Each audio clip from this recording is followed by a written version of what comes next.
Deixa eu te contar que o ator Tony Ramos passou por uma nova cirurgia ontem. Você está acompanhando a situação dele, né? Ele foi operado no Hospital Particular do Rio de Janeiro. Os médicos descobriram novos hematomas no cérebro e por isso ele passou por essa nova cirurgia. O boletim médico informou que o ator encontra-se bem, acordado e respirando sem o auxílio de aparelhos. O Tony Ramos teve um sangramento intracraniano. E muitas pessoas se perguntaram, mas afinal de contas, o que é isso? E aí a gente convidou o neurocirurgião, Dr. Leonardo Faria, que está aqui conosco e já me adiantou que é mais comum do que a gente imagina, né, Leonardo? Obrigada, viu, por ter vindo. Bom dia, Mônica, bom dia a todos. É muito comum para a nossa especialidade da neurocirurgia, né? Porque é um tipo de sangramento que a gente vê no cotidiano da nossa especialidade. Sempre assusta, né? Hematoma intracraniano. Quando a gente vai avaliar esse termo, são vários os tipos de hematomas que ocorrem dentro do crânio. O problema sempre, qualquer hematoma que aconteça dentro do crânio, ele vai crescer numa caixa fechada. Então o cérebro ele tem um espaço limitado ali. Qualquer hematoma que cresça, a gente tem um risco de comprimir o cérebro e daí advém todos os sintomas que podem ser muito graves. Né? E eu estava lendo, ele já tinha reclamado, ele já estava trazendo alguns sintomas para a equipe de trabalho dele, né? E no caso, por exemplo, dor de cabeça, alteração de humor, o que leva a esse sangramento e que a gente pode ficar atento também? Quais são os sintomas? Sim, geralmente o hematoma subdural ele pode ser classificado no agudo e no crônico. Né? Tem outras subdivisões, mas geralmente é isso.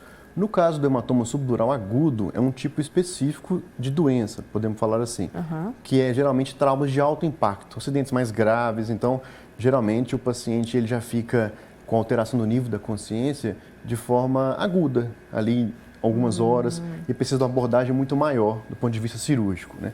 No caso dos subdurais crônicos, esse tipo de hematoma, eles geralmente acontecem em idosos ou pessoas que ingeriram álcool durante um bom tempo na vida e tiveram o cérebro um pouco atrofiado. Também podem ocorrer em bebezinhos, no trauma, no parto, mas é muito mais comum em idosos com essas condições.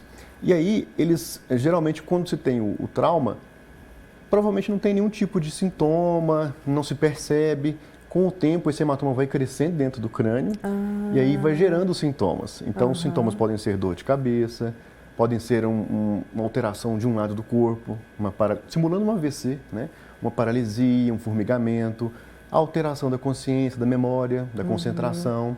Provavelmente foram essas queixas que o ator referiu. Né? O cansaço, porque muitas vezes nós estamos sobrecarregados de trabalho, também pode piorar essa situação?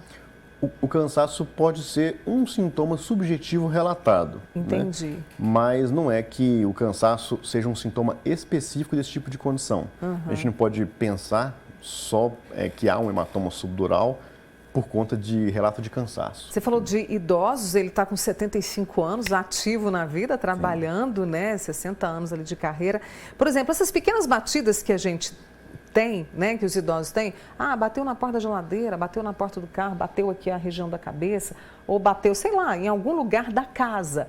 Isso pode representar o sangramento. Sim. Pode levar. Sem tentar ser muito alarmista sobre isso, a gente não quer fazer isso. As pessoas têm muito receio, realmente. É muito comum as quedas nos idosos. Então, os idosos eles tendem a cair mais pela questão do sistema de equilíbrio deles está um pouco mais deficiente. Então, a taxa de quedas em idosos ela é mais comum.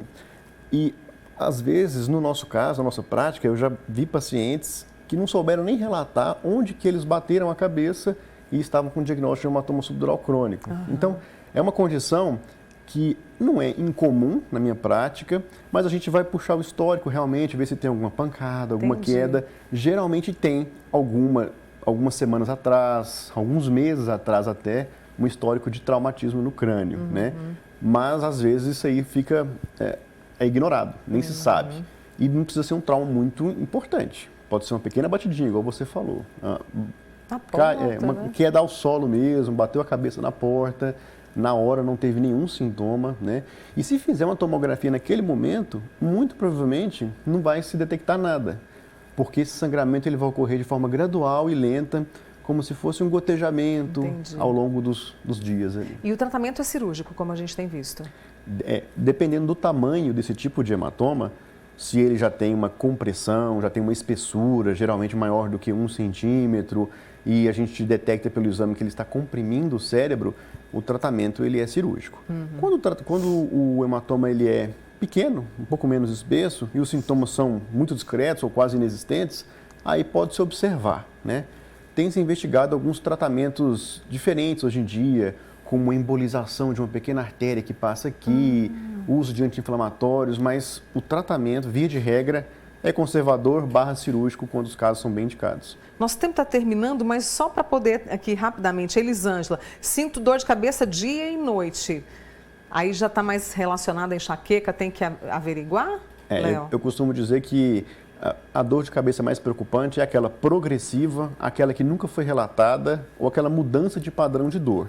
Então, aquela dor crônica, mesmo que seja um pouco mais intensa, geralmente ela não quer dizer nenhuma patologia de base, né? Então, o alarme aqui é aquela dor que muda de padrão, cresce ao longo do tempo, é nova, né? Então, isso aí é um alerta.